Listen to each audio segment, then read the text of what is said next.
Hi everyone, welcome to Shyam institute. Wish you happy new year to all. So మీ అందరికీ కూడా నూతన సంవత్సర శుభాకాంక్షలు అండి. సో ఏవైతే ఈ సంవత్సరంలో మీకు అంతా మంచి జరగాలని చెప్పేసి సో ప్రతి ఒక్క ఆస్పిరెంట్స్ అండి, సో సీరియస్గా ప్రిపేర్ అయ్యే ప్రతి ఒక్క ఆస్పిరెంట్కి కూడా సో ఒక గవర్నమెంట్ జాబ్ రావాలని చెప్పేసి సో శ్యామ్ ఇన్స్టిట్యూట్ తరపు నుంచి సో మనసారా కోరుకుంటున్నాం. రైట్. సో ఈరోజు మనం ఫస్ట్ కరెంట్ అఫైర్స్ చూసినట్లయితే వైఎస్ఆర్ పెన్షన్ కానుక అని చెప్పేసి అంటామండి. సో మనకి ఈ రోజు నుంచి అండి, అంటే 2024 జనవరి 1 నుంచి వైఎస్ఆర్ పెన్షన్ కానుకను పెంచడం జరిగింది. గతంలో 2750 రూపాయలు ఉండాల్సింది ఇప్పుడు 3000 రూపాయలండి, 3000 రూపీస్కి చేయడం జరిగిందండి. సో ఇలా పెంచినటువంటి ఈ యొక్క స్కీమ్కి సంబంధించి పెంచినటువంటి అమౌంట్ ఏదైతే ఉంటుందో దీనిని ఈరోజు అఫీషియల్గా మనకి జగన్మోహన్ రెడ్డి గారు కాకినాడ నుంచి ఈ యొక్క స్కీమ్ని, అంటే పెంచినటువంటి ఈ యొక్క స్కీమ్లో పెంచినటువంటి ఏవైతే అమౌంట్ ఉంటుందో దీనిని కాకినాడ నుంచి సీఎం గారు ప్రారంభిస్తున్నారు. అయితే ఇటీవల కాలంలో మనకు వైఎస్ఆర్ పెన్షన్కి సంబంధించి అసలు ఈ పెన్షన్ అండి గతంలో అంటే వైఎస్ఆర్ జగన్మోహన్ రెడ్డి గారి రాకముందు 1000 రూపీస్గా ఉండేదండి. ఆ తర్వాత 2019 నుంచి ఎప్పుడైతే జగన్మోహన్ రెడ్డి గారు సీఎంగా మనకి ప్రమాణ స్వీకారం చేశారో మొట్టమొదటి సంతకం అనేది ఈ యొక్క పెన్షన్ పెంపు మీదే ఆయన సంతకం చేయడం జరిగింది. అయితే అసలు ఏదైతే ఈ పెన్షన్కి సంబంధించి సో ఎలా ఇంక్రీజ్ చేసుకుంటూ వచ్చారు, సో మొత్తం ఎంతమంది పెన్షన్ ఇప్పటివరకు మన ఆంధ్రప్రదేశ్లో తీసుకుంటున్నారు, ఎప్పటివరకు 2024 జనవరి 1 నాటికి, సో ఇవన్నీ కూడా మనం ఈ వీడియోలో చూద్దాం. సో ఇక్కడ మనకి ప్రతి నెల ఇప్పటి నుంచి ఇక 3000 రూపాయలు ఇస్తారండి, 3000 రూపాయలు ఇస్తారు. సో అదేవిధంగా మరి మొత్తం ఎంతమంది అర్హులు ఉన్నారో ఒకసారి చూద్దామండి దీనికి సంబంధించి. సో ఈ యొక్క స్కీమ్ అండి ఏదైతే వైఎస్ఆర్ పెన్షన్ స్కీమ్ అనేది మనకి జూలై 2019లో దీన్ని ఇంక్రీజ్ చేయడం జరిగిందండి. గతంలో టీడీపీ గవర్నమెంట్ ఉన్నప్పుడు 1000 రూపాయలు ఇచ్చేది. తర్వాత జగన్మోహన్ రెడ్డి గారు వచ్చినప్పుడు జూలై 1, 2019 నుంచి సో 2250 రూపాయలు ఇస్తున్నారండి. సో 2250 రూపాయలు ఇస్తున్నారు. దానిని పెంచుకుంటూ వెళ్తామని చెప్పి జగన్మోహన్ రెడ్డి గారు చెప్పారు. ఆ తర్వాత జనవరి 2022 తారీఖున సో దాన్ని 2500కి చేయడం జరిగిందండి.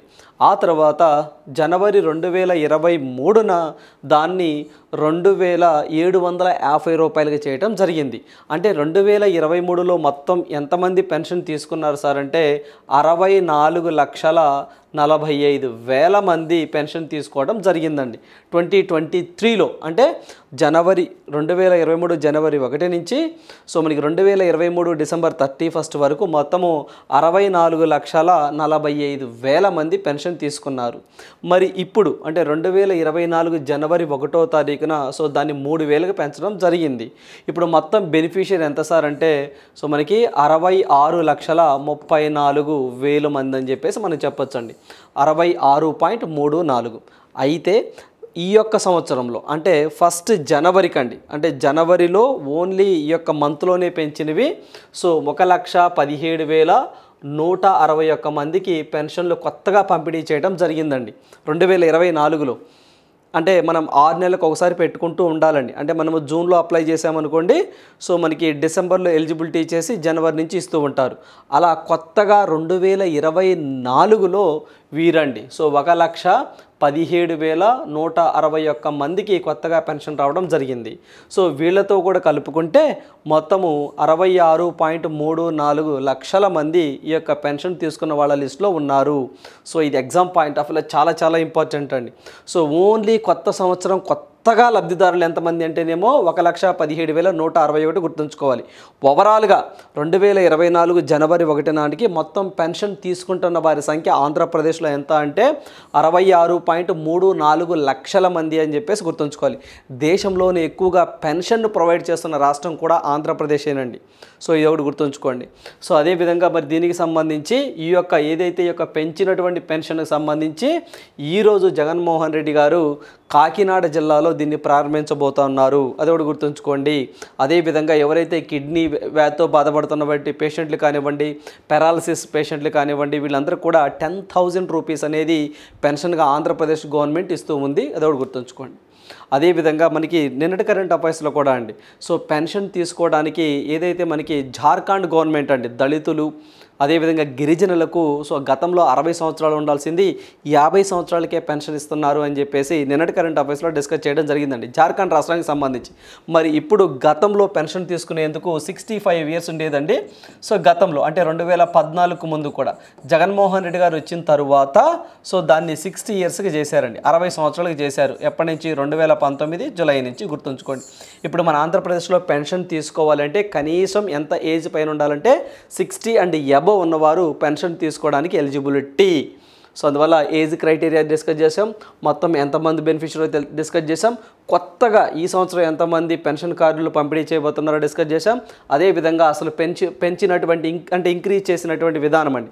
సో ఏ సంవత్సరంలో ఎప్పుడు ఇంక్రీజ్ చేశారు జగన్మోహన్ రెడ్డి గారు చెప్పారండి. సో మనకి ఇంక్రీజ్ 3000కు పెంచుకుంటూ వెళ్తామని. అలా పెంచుకుంటూ వెళ్ళినటువంటి విధానాన్ని గుర్తుంచుకోవాలి. రేపు ఖచ్చితంగా మన గ్రూప్ 2 ఎగ్జామ్లో వైఎస్ఆర్ పెన్షన్ కానుకకు సంబంధించి సరి కాని అంశం ఏది అని చెప్పేసి అడిగినప్పుడు ఖచ్చితంగా ఇక్కడి నుంచి బిట్టు తీసుకోవడానికి అడగడానికి పాసిబిలిటీ ఉంటుందండి. ఎందుకంటే సో జనవరి 2023 నుంచి 2500 ఇస్తున్నారు, లేకపోతేనేమో జనవరి 2022 నుంచే 2750 రూపాయలు ఇస్తున్నారు. ఇలా జిగ్జాగ్ చేసి అడగడానికి పాసిబిలిటీ ఉంటుంది. సో ఇవి ఆర్డర్గా గుర్తుంచుకోండి. స్టార్టింగ్లో 2250 రూపాయలు జూలై 1, 2019. సో 2022 జనవరి నుంచి 2500, జనవరి 2023 నుంచి 2750, 2024 జనవరి నుంచి 3000 రూపాయలు అనేది సో ఇస్తూ ఉన్నారు. అదేవిధంగా దేశంలో ఏ రాష్ట్రంలో కూడా 3000 రూపాయల పెన్షన్ ఇవ్వట్లేదు. ఈ హయ్యెస్ట్ మన ఆంధ్రప్రదేశే గుర్తుంచుకోండి. అందరికీ కూడానండి, అందరికీ ఓవరాల్గా పెన్షన్ కానుకలో భాగంగా. రైట్. సో నెక్స్ట్ వన్ చూద్దాం. సో నెక్స్ట్ వన్ చూసినట్లయితే పిఎం స్వానిధి లోన్ అక్కా చెల్లెమ్మలది అగ్రస్థానం. మీ అందరూ విన్నారండి, పిఎం స్వానిధి అని చెప్పేసి ప్రైమ్ మినిస్టర్ స్ట్రీట్ వెండర్స్ ఆత్మ నిర్భర నిధి అని చెప్పేసి ఈ స్కీమ్ని 2020లో ప్రారంభించిందండి సెంట్రల్ గవర్నమెంట్. సో దీంట్లో భాగంగా అంటే ఇక్కడికి వచ్చేసరికి ఆయా రాష్ట్రాలని పేర్లు మార్చుకుంటూ ఉంటాయండి. సో మనకి వైఎస్ఆర్, మనకి చేదోడు అని, చేయూత అని, సో ఇలాంటి పేర్లతో పేరు మార్చుకుంటాయండి. సో ఒక్కొక్కళ్ళకి అంటే కొల్లేటరల్ ఫ్రీ, ఎటువంటి సెక్యూరిటీస్ పెట్టకుండా 10,000 రూపీస్ అనేవి ఇస్తూ ఉంటారండి. నామినల్ రేట్ ఆఫ్ ఇంట్రెస్ట్ ఉంటుందన్నమాట. దాంట్లో 7% అనేది కేంద్ర ప్రభుత్వం బరాయిస్తూ ఉంటుంది. అలా ఏదైతే పిఎం స్వానిధి ఇట్లా ఎక్కువగా రుణాలు మంజూరు చేయడంలో, పర్టికులర్గా ఉమెన్కి ఎక్కువగా రుణాలు మంజూరు చేయడంలో ఆంధ్రప్రదేశ్ మొదటి స్థానంలో ఉంది అని చెప్పేసి మనకి ఎస్బీఐ రీసెర్చ్ అనేది ఒక నివేదిక అనేది, ఒక ఎస్బీఐ వాళ్ళ రీసెర్చ్ ఒకటి రావడం జరిగిందండి. సో దేశంలోనే తొలి స్థానంలో ఉన్నటువంటి ఏపీ మహిళలు రుణగ్రహీతల్లో రాష్ట్రంలో 74% మంది మహిళలేనండి. 74% మంది మహిళలే. 26% మనకి మెన్కి రుణాలు ఇవ్వడం జరిగింది. జాతీయ స్థాయిలో మహిళలు 43% మాత్రమే. సో ఎస్బీఐ రీసెర్చ్ నివేదిక వెల్లడి. ఎవరి ప్రకారం అండి ఇది? State bank of India research నివేదిక ప్రకారం ఈ యొక్క డీటెయిల్స్ అనేవి రావడం జరిగిందండి. సో ఇక్కడ మనం చూసినట్లయితే మన ఆంధ్రప్రదేశ్లో 74% ఫిమేల్కి రుణాలు ఇస్తూ ఉన్నారట. మేల్ అయితే మాత్రం 26% ఇస్తున్నారట.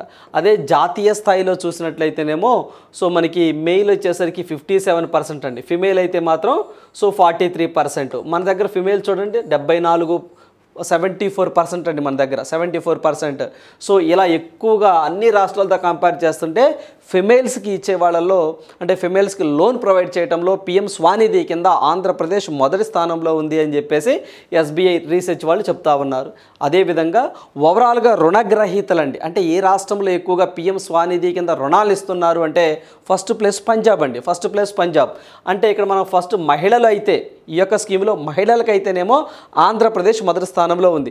పర్టికులర్గా మెయిల్ అండ్ ఫేమ్ మొత్తం కంపేర్ చేసినప్పుడు ఎక్కువగా రుణాలు అనేవి ఏ రాష్ట్రంలో ఇస్తున్నారు ఈ స్కీమ్ కింద అంటే పంజాబ్ ఇస్తున్నారండి. సెకండ్ ప్లేస్లో ఆంధ్ర అండ్ తమిళనాడు ఉందండి. సో ఎంత ఇస్తున్నారండి? 28% అండి, 28%గా ఉంది వీళ్ళది. అదేవిధంగా నెక్స్ట్ వచ్చేసరికి రాజస్థాన్, ఢిల్లీ, హర్యానా ఇవి థర్డ్ ప్లేస్లో ఉన్నాయండి. సో 25%. సో ఆ తర్వాత తెలంగాణ ఒకటి, ఛత్తీస్గఢ్ ఇవి వచ్చేసరికి 23%గా ఉన్నాయన్నమాట అవి అక్కడ. సో అందువల్ల ఏవైతే ఒక పిఎం స్వానిధి కింద చూసినట్లయితే ఎక్కువగా హయ్యెస్ట్ రుణాలు ప్రొవైడ్ చేసిన రాష్ట్రం పంజాబ్, సెకండ్ వచ్చేసి ఆంధ్రప్రదేశ్. అట్లా కాకుండా ఉమెన్ కేటగిరీలో ఎక్కువగా లోన్స్ ఈ యొక్క రుణాలు ఇస్తున్నటువంటి వాళ్ళు ఉమెన్కి ఇస్తున్న వాటిలో మొదటి స్థానంలో ఉంది ఆంధ్రప్రదేశ్ అని గుర్తుంచుకోండి. అదేవిధంగా పిఎం స్వానిధి అనగానే పూర్తి ఫుల్ ఫామ్ కూడా మనం గుర్తుంచుకోవాలండి. ప్రైమ్ మినిస్టర్ స్ట్రీట్ వెండర్స్ ఆత్మ నిర్భర నిధి అని చెప్పేసి అంటాం. 2020 సో 2020 జూన్లో ఈ స్కీమ్ని ప్రారంభించడం జరిగింది. ఈ స్కీమ్ యొక్క ముఖ్య ఉద్దేశం ఏంటి సార్ అంటే కొల్లేటరల్ ఫ్రీ, అంటే ఎటువంటి తనఖా పెట్టకుండా 10,000 రూపీస్ అండి. సో ఫస్ట్ విడత కింద అంటే ఫస్ట్ ఫేజ్ కింద 10,000 రూపీస్ ఇస్తారండి. 10,000 రూపీస్ ఇస్తారు. అది 1 ఇయర్లో రీపే చేయాలి. 1 ఇయర్లో రీపే చేసిన తర్వాత మళ్ళీ సెకండ్ టైం అనేది 20,000 ఇస్తారండి. 20,000 ఇస్తారు. అది కూడా మళ్ళీ రీపే చేస్తే మళ్ళీ మూడోసారి గరిష్టంగా మ్యాక్సిమం 50,000 మాత్రమే ఇస్తారని గుర్తుంచుకోండి. పిఎం స్వానిధి కింద మినిమం ఎంత అమౌంట్ ఇస్తారు, మ్యాక్సిమం ఎంత అమౌంట్ ఇస్తారు సార్ అంటే మినిమం 10,000 రూపీస్ ఇస్తారు, మ్యాక్సిమం 50,000 రూపీస్ ఇస్తారు. అయితే ఇవి కొల్లేటరల్ ఫ్రీ, గుర్తుంచుకోండి. కొల్లేటరల్ అంటే ఎటువంటి తనఖాలు సెక్యూరిటీస్ పెట్టకుండా బ్యాంకులు రుణాలు ఇస్తూ ఉంటాయి. అయితే దీనికి కేంద్ర ప్రభుత్వమే వడ్డీ కడుతూ ఉంటుందండి. మనం నామినల్గా కడతాం అన్నమాట, చాలా తక్కువగా కడతాం, 5% లోపే కడతాం. సో కేంద్ర ప్రభుత్వం దీనికి 7% బ్యాంకులకు రుణాలు చెల్లిస్తూ ఉంటుంది. సో ఇది ఒకటి గుర్తుంచుకోండి ఎగ్జామ్ పాయింట్ ఆఫ్ వ్యూలో. ఇదండి పిఎం స్వానిధికి సంబంధించి. సో ఈ పిఎం స్వానిధిలో భాగంగా ఇలా జరిగిందని చెప్పేసి ఓవరాల్గా ఇలా జరిగిందని చెప్పేసి ఎవరు సార్ రిపోర్ట్ ఇచ్చారు? ఎస్బీఐ రీసెర్చ్ నివేదిక వెల్లడించడం జరిగింది. రైట్. సో నెక్స్ట్ వన్ చూద్దాము. సో నెక్స్ట్ వన్ చూసినట్లయితే నీటి నిల్వల్లో అగ్రగామి కృష్ణా. సో కృష్ణా రివర్లో ఎక్కువగా నీటి రిజర్వ్స్ అంటే ఎక్కువగా నిల్వ ఉన్నటువంటి నదులను పరిశీలిస్తే హయ్యెస్ట్ కృష్ణా నదిలో ఎక్కువగా నీటి నిల్వలు ఉన్నాయట. ఆ తర్వాత గంగా రివర్ ఉందంటండి. సో గంగా నది ఉందంట. సో చూడండి, మళ్ళీ యాక్చువల్గా మన భారతదేశంలో అతిపెద్ద నది గంగా నది, కానీ దాంట్లో నీటి నిల్వలు చాలా తక్కువగా ఉన్నాయి, కృష్ణా నదిలోనే ఎక్కువగా ఉన్నాయని చెప్పి చెప్తా ఉన్నారండి. సో మూడో స్థానంలో గోదావరి నది అనేది ఉంది అని చెప్పేసి మనకి కేంద్ర జల సంఘం వాళ్ళు చెప్పడం జరిగిందండి. సో మనకి సెంట్రల్ వాటర్ కమిషన్ వాళ్ళు చెప్పడం జరిగింది. సో ఇక్కడ మనం చూస్తే మొదటి స్థానంలో ఉంది ఏం చెప్పామండి? కృష్ణా నది. మరి యొక్క కృష్ణా నదిలో 1788.99 సో టీఎంసీల నీటి సామర్థ్యాన్ని కలిగి ఉన్నది. సో ఎట్ ప్రజెంట్ అదేవిధంగా గంగా రివర్లో అయితే మాత్రం 1718.91 సో మనకి ఇదేదో టీఎంసీలు అని చెప్పేసి అంటామండి. టీఎంసీల నీటి సామర్థ్యాన్ని కలిగి ఉంది. సో థర్డ్ ప్లేస్ అయితే మాత్రం గంగా నది తర్వాత గోదావరి అండి. సో మనకి గోదావరి థర్డ్ ప్లేస్లో కలిగి ఉన్నది గుర్తుంచుకోండి. టాప్ 3 గుర్తుంచుకోండి. ఈ ఫిగర్స్ యాక్చువల్గా ఈ 2 గుర్తుంచుకోండి, ఎందుకంటే మొత్తం హెవీ అయిపోతుంది కాబట్టి గుర్తుంచుకోవడం కష్టం కాబట్టి. సో ఎందుకంటే టాప్ 2 కాబట్టి సో 1788, 1718 సో మనకి టీఎంసీల నీటి సామర్థ్యాలను కలిగి ఉన్నాయి. అదేవిధంగా మరి 9వ స్థానంలో పెన్నా రివర్ అండి. సో కృష్ణా జిల్లా గుర్తొస్తుంది మనకి పెన్నా రివర్ అనగానే. సో పెన్నా గుర్తుంచుకోండి. సో అది 9వ స్థానంలో ఉంది అని చెప్పేసి బ్రహ్మపుత్ర బేసిన్లో అండి. సో ఏవైతే ఉంటుందో ఈ యొక్క బ్రహ్మపుత్ర బేసిన్లో అయితే మాత్రం ఏదైతే ఈ యొక్క రిజర్వాయర్ల నిల్వ సామర్థ్యము 88.65 టీఎంసీలే ఉంది అని చెప్పేసి చెప్తా ఉన్నారండి. సో టాప్ 3 గుర్తుంచుకోండి సరిపోతుంది ఎగ్జామ్ పాయింట్ ఆఫ్ వ్యూ. ఇదంతా కూడా మనకి సెంట్రల్ వాటర్ కమిషన్ వాళ్ళు చెప్పినటువంటి నివేదిక ప్రకారం.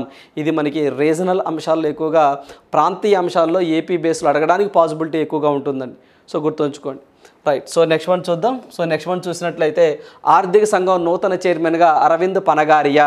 సో మీ అందరికీ తెలిసిందేనండి, ప్రజెంట్ మనకి 15th ఫినాన్స్ కమిషన్ అని నడుస్తూ ఉంది. మీ అందరికీ తెలిసింది ఆర్థిక సంఘం ఫినాన్స్ కమిషన్ అని చెప్పేసి ఇంగ్లీష్లో అంటాం. It is a constitutional body, deals about 280 article 280 చెప్తుందండి దీని గురించి. సో ఖచ్చితంగా ఇది ఒక రాజ్యాంగబద్ధ సంస్థ. అంటే కేంద్రంకి సంబంధించినటువంటి పన్నులు సో ఎలా డిస్ట్రిబ్యూట్ చేయాలి రాష్ట్రాల మధ్య వాటా ఎలా కేటాయించాలి అని చెప్పేసి ఈ యొక్క సంఘం అనేది సో డిస్కస్ చేస్తూ ఉంటుందన్నమాట. దీనికి సంబంధించినటువంటి బ్లూ ప్రింట్ని మాకు ఇవ్వండి అని చెప్పేసి సో నిర్మలా సీతారామన్ గారికి సంబంధించినటువంటి ఒక కమిటీ అండి, అంటే ఒక కమిటీ గతంలో వేశారు. దానికి సంబంధించినటువంటి బ్లూ ప్రింట్ ఇవ్వమని చెప్పేసి కేంద్ర ప్రభుత్వం ఆదేశించింది అని చెప్పేసి కూడా మనం గతంలో డిస్కస్ చేశామండి. సో ఇప్పుడు ఏదైతే మనకి ఈ యొక్క ఆర్థిక సంఘం చైర్మన్ని నియమించేది ఎవరు సార్ అంటే ప్రెసిడెంట్. గుర్తుంచుకోండి, ప్రెసిడెంట్ అండి. ప్రెసిడెంట్ గారు నియమించడం జరిగింది. అయితే ఈ యొక్క నీతి ఆయోగ్ మాజీ ఉపాధ్యక్షుడు అండి ఇతను గతంలో నీతి ఆయోగ్కి మొట్టమొదటి సో మనకి ఉపాధ్యక్షుడిగా పనిచేశాడండి, వైస్ ప్రెసిడెంట్గా చేశారు. ఇప్పుడు ప్రజెంట్ సుమన్ కే బేరీ ఉన్నారు కదా నీతి ఆయోగ్కి చైర్మన్గా, వైస్ చైర్మన్గా. అలా ఈయన గతంలో ఫస్ట్ 2015 నుంచి సో 2017 వరకు ఇతను చేశాడండి. ఆ తర్వాత కొన్ని కారణాల వల్ల అతను పదవికి వైదొలగడం జరిగింది. అయితే ఇప్పుడు మళ్ళీ 16వ ఆర్థిక సంఘానికి సో అరవింద్ పనగారియాను నియమించడం జరిగింది. అదేవిధంగా కేంద్ర ఆర్థిక శాఖలో సంయుక్త కార్యదర్శిగా ఉన్న రిత్విక్ రంజనం, ఆయన పేరు బాగా గుర్తుంచుకోండి, పేరు కూడా ఈజీగానే ఉంది, రిత్విక్ రంజనం పాండేను. ఎవరండి పూర్తిగా చెప్పాలంటే సో మనకి రిత్విక్ రంజనం పాండేను ఆర్థిక సంఘం కార్యదర్శిగా నియమించడం జరిగింది. సో మెయిన్గా మనకి ఈ యొక్క ఏదైతే ఏదైతే మనకి చైర్మన్ ఇంపార్టెంట్ అండి, చైర్మన్ అయితే అరవింద పనగారియా. సో కార్యదర్శి అయితే మాత్రము రిత్విక్ రంజన్ పాండ్యన్ నియమించడం జరిగింది. సో ఎవరు నియమిస్తారు సార్ అంటే ఆర్థిక సంఘాన్ని ప్రెసిడెంట్ నియమిస్తారండి. అదేవిధంగా ఈ యొక్క ఆర్థిక సంఘం తన బ్లూ ప్రింట్, తన రిపోర్ట్ని ఎవరికి సబ్మిట్ చేస్తుంది అంటే ప్రెసిడెంట్ ఆఫ్ ఇండియాకి సబ్మిట్ చేస్తుంది. ప్రెసిడెంట్ ఆఫ్ ఇండియా గారు దాన్ని పార్లమెంట్లో ప్రవేశపెడతారు. ఇదండి ఓవరాల్గా. అయితే దీనికి సంబంధించి ఇప్పుడు 16వ ఆర్థిక సంఘం అనేది ఎప్పటి నుంచి ఫోర్స్లోకి వస్తుంది సార్ అంటే 2026 మార్చి నుంచి సో 2030-31 వరకు 16వ ఆర్థిక సంఘం సంబంధించినటువంటి ఏవైతే డెసిషన్స్ తీసుకున్నాయో అవి ఇంప్లిమెంట్ చేస్తారు. అదేవిధంగా వీరు ఎప్పటికల్లా నివేదిక ఇవ్వాలి, 2025 అక్టోబర్ 31 కల్లా నివేదిక ఇస్తే సో మరి ఆ తర్వాత వాళ్ళు మార్పులు చేర్పులు చేసుకోవడానికి కొంత టైం కావాలి కదా. సో అందువల్ల 2026 మార్చి నుంచి 16వ ఆర్థిక సంఘం ఫోర్స్లోకి వస్తుంది. సో గుర్తుంచుకోండి, సబ్మిట్ చేయాల్సింది 2025 అక్టోబర్ 31. బట్ 16వ ఆర్థిక సంఘం ఎప్పటి నుంచి ఫోర్స్లోకి వస్తే వాళ్ళు తీసుకున్నటువంటి నిర్ణయాలు 2026 మార్చి నుంచి 2030-31 సో 31 ఫైనాన్షియల్ ఇయర్ మార్చి వరకు అవి అమల్లో ఉంటాయి అని చెప్పేసి దాని మీనింగ్. అదేవిధంగా ఇప్పుడు ప్రజెంట్ మనకి 15వ ఆర్థిక సంఘం జరుగుతుందండి. మరి యొక్క 15వ ఆర్థిక సంఘం అనేది సో ఎప్పటిదాకా ఉంటుంది సార్ అంటే ఇది 2015వ ఆర్థిక సంఘం అండి. సో 2026 సో మనకి మార్చితో కంప్లీట్ అవుతుందండి. సో అంటే ఏప్రిల్, సో జనవరి, ఫిబ్రవరి, మార్చి నుంచి అవుతుందండి. ఈ తర్వాత నుంచి 2026 ఇది ఫోర్స్లోకి వస్తుందన్నమాట. ఓకేనండి, రైట్. ఇది 15వ ఆర్థిక సంఘం. అయితే మన ఏదైతే ఈ యొక్క 15వ ఆర్థిక సంఘం అనేది సో మనకి 2025-26 వరకు అంటే 26 వరకు అంటే 2026 వరకు ఓకేనండి, మార్చి వరకు ఉంటుంది. సో ఏప్రిల్ నుంచి వీళ్ళు ఫోర్స్లోకి వస్తుంది అనమాట 16వది. సో అదేవిధంగా మనకి ఇక్కడ చూసినట్లయితే మనకి నీతి ఆయోగ్ అని చెప్పేసి అంటామండి. సో నీతి ఆయోగ్ గురించి తర్వాత డిస్కస్ చేద్దామండి. ఇప్పుడు 14వ ఆర్థిక సంఘం సంబంధించి అంటే 15వ ఆర్థిక సంఘానికి సంబంధించి సో మనకి 15వ ఆర్థిక సంఘానికి సంబంధించి 2021-22 నుంచి 25-26 వరకు ప్రజెంట్ 15వ ఆర్థిక సంఘం అనేది ఉంటుంది. ప్రజెంట్ ఎవరున్నారు సార్ అంటే ఎన్కే సింగ్ అనే వ్యక్తి మనకి 15వ ఆర్థిక సంఘానికి చైర్మన్గా ఉన్నారు. ఎన్కే అంటే నందకిషోర సింగ్ అని చెప్పేసి అంటాం. ఓకేనండి. ప్రజెంటు ఈ యొక్క కేంద్రము అనేది రాష్ట్ర ప్రభుత్వాలకి ఎంత డిస్ట్రిబ్యూట్ చేస్తుంది, వాటికి వచ్చేటువంటి ట్యాక్సులు అంటే 41% అండి. గతంలో 42%గా ఉండేది డిస్ట్రిబ్యూషను, ఇప్పుడు మనకి 41% మాత్రమే ఉంది. మరి ఇది ఎటువంటి నిర్ణయాలు తీసుకుంటుందో చూడాలి. అయితే 41 ఉంటుంది లేదా 42 ఉంటుందండి. సో చూద్దాం ఏం జరిగిద్దో. అదేవిధంగా ఇప్పుడు అరవింద్ పనగారియా గురించి మాట్లాడుకుందామండి. ఇప్పుడు దాకా మనము 16వ ఆర్థిక సంఘం అండ్ 15వ ఆర్థిక సంఘం గురించి మాట్లాడుకున్నాం.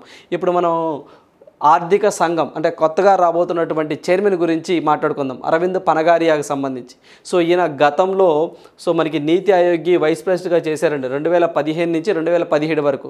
2017 ఆగస్టులో ఇతను రాజీనామా చేయడం జరిగింది. సో అపాయింటెడ్ బై నీతి ఆయోగ్లో ఏ సభ్యుడైనా సరే, CEO అయినా సరే, లేకపోతే ఎక్స్ అఫిషియో మెంబర్ అయినా నామినేటెడ్ బై అంటే పిఎం గుర్తుంచుకోండి, పిఎం ఒక టెన్యూర్ అంటూ ఉండదండి.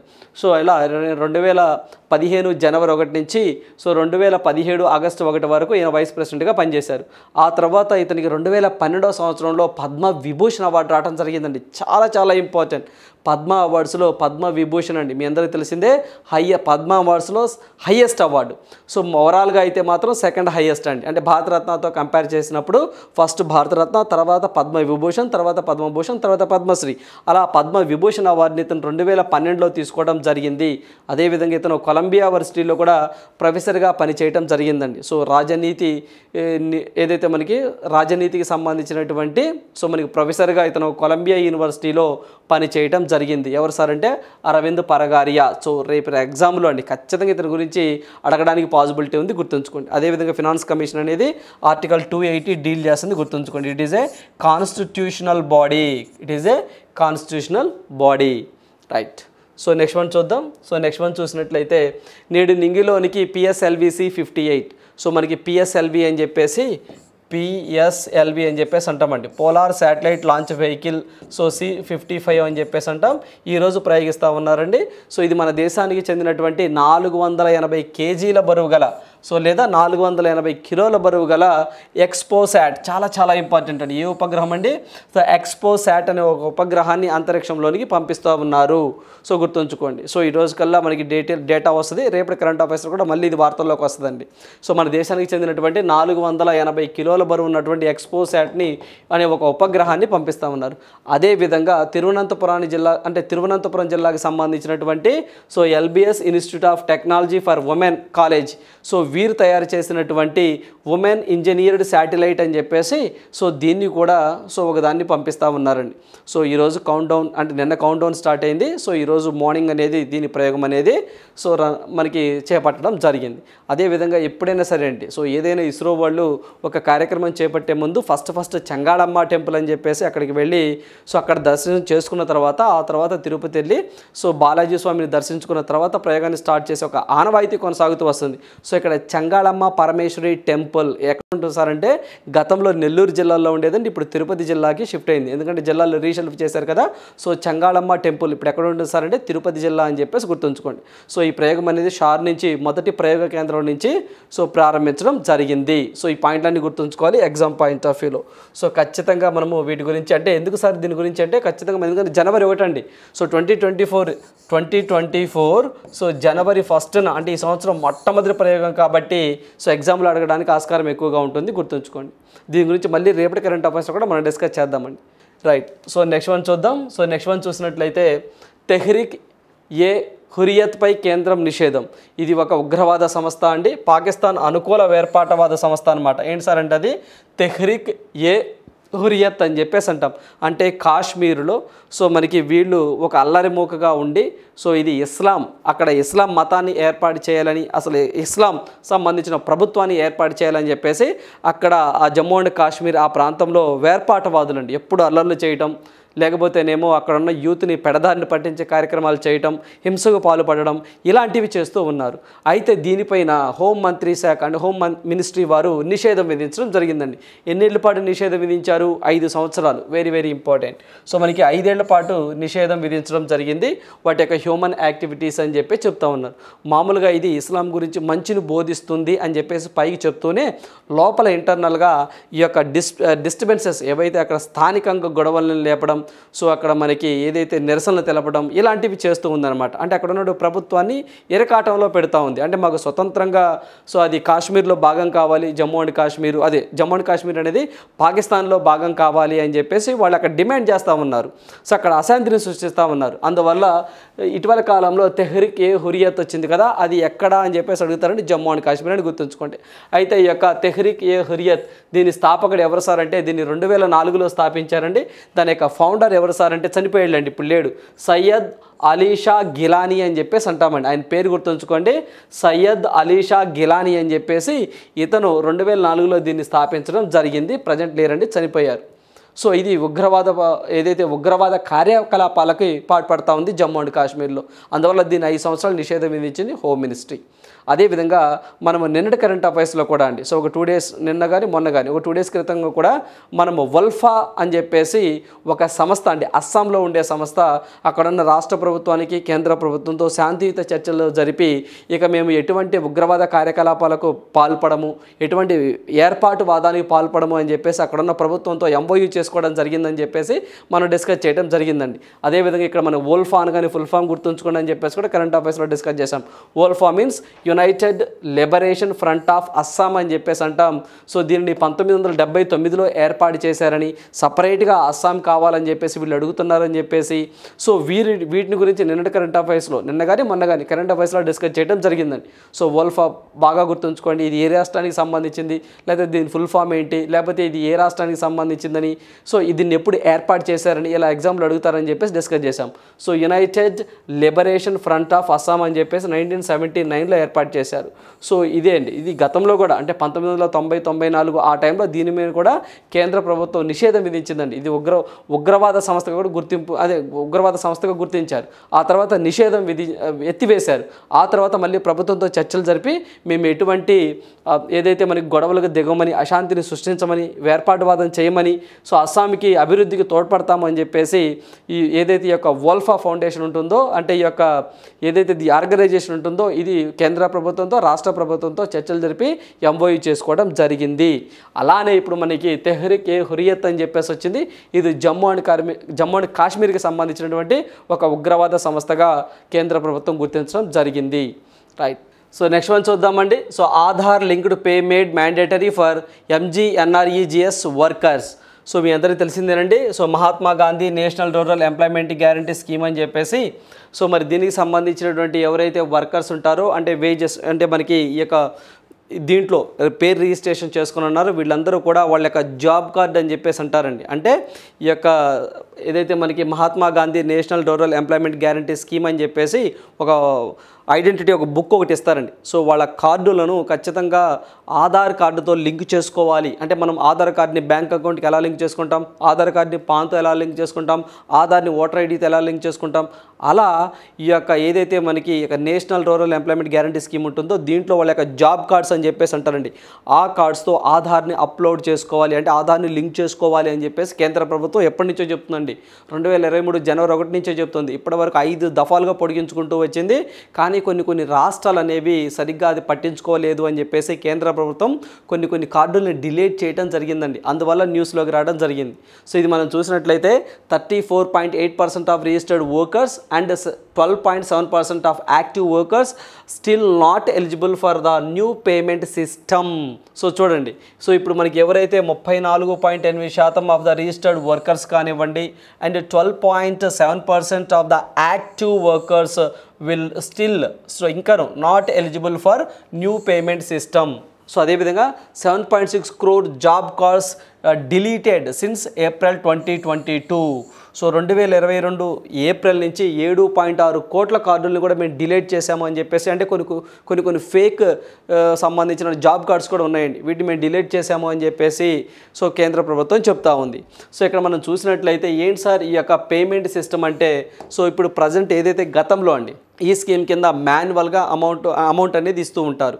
అంటే ఎవరైతే ఈ వర్కర్లు ఉన్నారో కూలీ చేసుకొని వస్తారో వీరికి సో మనకి 15 days కానీ 1 week కానీ పేమెంట్ ఇస్తారండి. అవి త్రూ పోస్ట్ ఆఫీస్ ద్వారా ఇచ్చేవారు. పోస్ట్ ఆఫీస్ కాకుండా గతంలో మాన్యువల్గా 3వ వ్యక్తిని పెట్టి ఇచ్చేవారండి. సో అతను కమిషన్లు తీసుకుంటున్నారని చెప్పేసి, ఇల్లీగల్ యాక్టివిటీస్ జరుగుతున్నాయని, కరప్షన్ జరుగుతుందని దాన్ని కాదని పోస్ట్ ఆఫీస్కి ఇచ్చారు. అక్కడ కూడా కొంత అవకతవకలు జరుగుతున్నాయండి. అలా కాకుండా సో డైరెక్ట్గా ఏదైతే మనకి కేంద్ర ప్రభుత్వం ఇస్తుందో అమౌంట్ ఇస్తుందో అది డైరెక్ట్గా బెనిఫిషరీ అకౌంట్లకే పంపిస్తున్నారండి. త్రూ వాళ్ళ అకౌంట్ ఇచ్చారనుకోండి వాళ్ళ అకౌంట్లో పడిపోతాయి డబ్బులు. అంటే మధ్యవర్తి లేకుండా ట్రాన్స్పరెన్సీ కోసం ఈ విధానాన్ని తీసుకొచ్చారు. అయితే ఇప్పుడు ఏంటి సార్ అంటే ఇక్కడ మనకి ABPS అంటే ఆధార్ బేస్డ్ పేమెంట్ సిస్టమ్ అని చెప్పేసి అంటున్నారండి. ఆధార్ బేస్డ్ పేమెంట్ సిస్టమ్ అంటే వీరు ఆధార్ కార్డ్ని వాళ్ళకి జాబ్ కార్డ్తో లింక్ చేసుకున్నారనుకోండి, సో డైరెక్ట్గా వాళ్ళ అకౌంట్లోకి వేసేస్తారు. అయితే కొంతమంది బ్యాంక్ అకౌంట్ లేకపోవటం, లేకపోతే కొన్ని ఏరియాస్లో ఇంటర్నెట్ సదుపాయం లేకపోవటం, లేకపోతేనేమో కొన్ని సందర్భాలలో వాళ్ళకి సరైన అవగాహన లేకపోవటం, సో ఇలా వాళ్ళ యొక్క జాబ్ కార్డ్ని ఆధార్ కార్డ్స్కి లింక్ చేసుకోవట్లేదు. సో అందువల్ల కొన్ని కార్డులు తొలగించామని చెప్పేసి కేంద్ర ప్రభుత్వం చెప్తా ఉంది ఓవరాల్గా. ఓకేనండి. మనకి ఆధార్ బేస్డ్ పేమెంట్ సిస్టమ్ అంటే ఏంటి సార్ అంటే ఇప్పుడు మనం ఆధార్ కార్డు ద్వారా బయోమెట్రిక్ పెట్టి లేదా ఐరిష్ పెట్టి పోస్ట్ ఆఫీస్కి వెళ్ళి మనం డబ్బులు తెచ్చుకోవచ్చు అండి. సో మన బ్యాంక్ అకౌంట్ నెంబరు మన ఫింగర్ ప్రింట్ పెట్టామనుకోండి, సో పోస్ట్ ఆఫీస్ వాళ్ళు డబ్బులు ఇస్తారు. మన అకౌంట్లో నుంచి డైరెక్ట్ తోటి మన అకౌంట్లో నుంచి పోస్ట్ ఆఫీస్లోకి వెళ్తాయి. పోస్ట్ ఆఫీస్ వాళ్ళు మనకి ఫిజికల్గా డబ్బులు ఇస్తారు. సో ఇలా ఆధార్ బేస్డ్ పేమెంట్ సిస్టమ్ లేదా ఆధార్ ఎనబుల్డ్ పేమెంట్ సిస్టమ్ అని కూడా అంటాం అనమాట. సో ఈ యొక్క సిస్టమ్ వైపు అన్ని రాష్ట్రాలు మారాలి అని కేంద్ర ప్రభుత్వం చెప్తా ఉంది. కానీ ఆయా రాష్ట్రాలు పట్టించుకోవట్లేదండి. సో అందువల్ల సో ఇప్పుడు యాక్టివ్గా ఉన్న కార్డులో 12.7% అనేవి సో వర్క్ చేయట్లేదని చెప్పేసి కేంద్ర ప్రభుత్వం చెప్తా ఉంది. సో వాటిని మళ్ళీ రెన్యువల్ చేసుకోండి అని చెప్పేసి చెప్తా ఉందండి. సో అదేవిధంగా మనకి రీసెంట్గా ఈ Mahatma Gandhi national rural employment guarantee స్కీమ్ని స్ట్రెంథెన్ చేయడం కోసం ఒక యాప్ను కూడా తీసుకొచ్చారండి. మినిస్ట్రీ ఆఫ్ రూరల్ డెవలప్మెంట్ వారు. సో ఏంటి సార్ అంటే అది NMMS అని చెప్పేసి అంటామండి. అంటే NMMS అంటే ఏంటి సార్ అంటే నేషనల్ మొబైల్ మానిటరింగ్ సిస్టమ్ అని చెప్పేసి అంటామండి. నేషనల్ మొబైల్ మానిటరింగ్ సిస్టమ్ ఏంటంటే అది సో మనకి national mobile monitoring monitoring system అని చెప్పేసి అంటాము. సో ఈ యొక్క యాప్లో వాళ్ళ పేర్లు నమోదు చేసుకోవాలని చెప్పేసి కూడా చెప్తున్నారండి. ఒకప్పుడు మాన్యువల్గా రాసుకునేవారండి ఒక బుక్లో. ఇప్పుడు అలా కాకుండా సో మనం పనిలో వెళ్ళేటప్పుడు, సో పని స్టార్ట్ చేసేటప్పుడు ఐరిష్, ఫింగర్ ప్రింట్ అవన్నీ తీసుకోవాలి. సో పని నుంచి బయటకు వచ్చేటప్పుడు మళ్ళీ వర్క్ అయ్యి బయటకు వచ్చేటప్పుడు మళ్ళీ ఐరిష్, ఫింగర్ ప్రింట్ ఇలా తీసుకోవాలి. సో ఇలా ఓవరాల్గా దీనికి మ్యాప్కి అదే ఏదైతే మనకి శాటిలైట్ ద్వారా ఈ యొక్క యాప్ అనేది పనిచేస్తూ ఉంటుందని చెప్పేసి సో ట్రాన్స్పరెన్సీ ఉండటం కోసం ఈ యాప్ని తీసుకురావడం జరిగింది. అదేవిధంగా మనకి Mahatma Gandhi national rural employment guarantee స్కీమ్లో భాగంగా ఎక్కువగా హయ్యెస్ట్ పేమెంట్ ఇస్తున్న రాష్ట్రం ఏంటి సార్ అంటే హర్యానా అండి. సో పర్ డే 357 రూపాయలు ఇస్తున్నారండి అక్కడ. లీస్ట్గా మధ్యప్రదేశ్ అండ్ ఛత్తీస్గఢ్ అంటే తక్కువ 221 రూపాయలు ఇస్తున్నారు అక్కడ. ఇది ఒకటి గుర్తుంచుకోండి. అదేవిధంగా దీని యాక్ట్ ఎప్పుడు వచ్చింది సార్ అంటే so Mahatma Gandhi national rural employment act వచ్చేసరికి 2005 నుంచి వచ్చిందండి. బట్ ఫోర్స్ ఎప్పటి నుంచి వచ్చింది సార్ అంటే 2006 నుంచి ఫోర్స్లోకి రావడం జరిగిందండి. సో దీనికి చట్టబద్ధత ఉన్నదండి. ఈ స్కీమ్ గుర్తుంచుకోండి. ఈ స్కీమ్కి మాత్రమే చట్టబద్ధత ఉన్నది. అంటే ఖచ్చితంగా 100 రోజులు పని కల్పించాలి ప్రభుత్వాలు.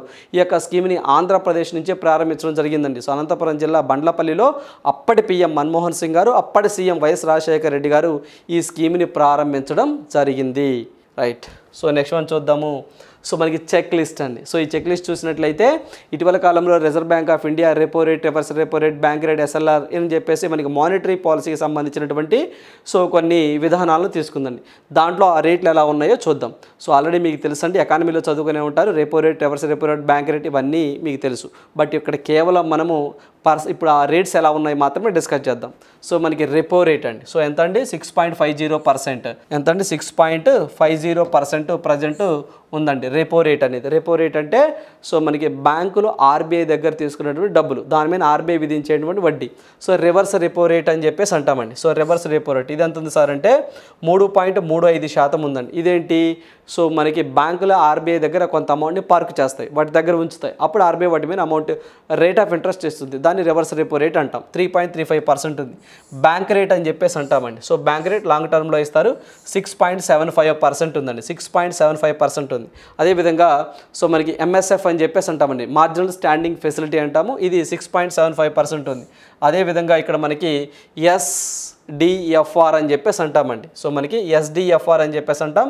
సో ఇది మాత్రం 6.25% ఉందండి. సో అవి గుర్తుంచుకోండి. సో ఏం చేంజ్ అవ్వలేదు.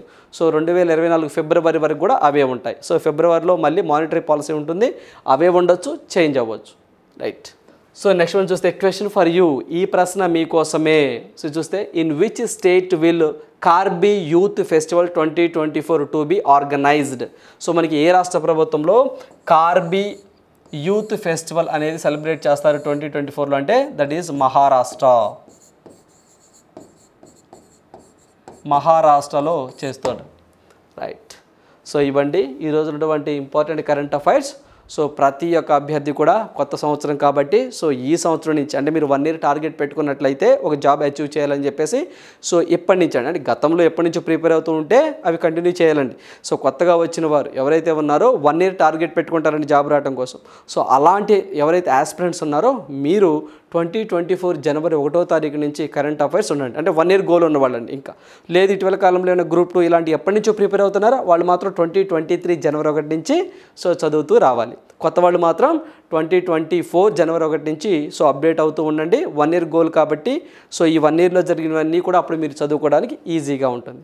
So thank you, all the best.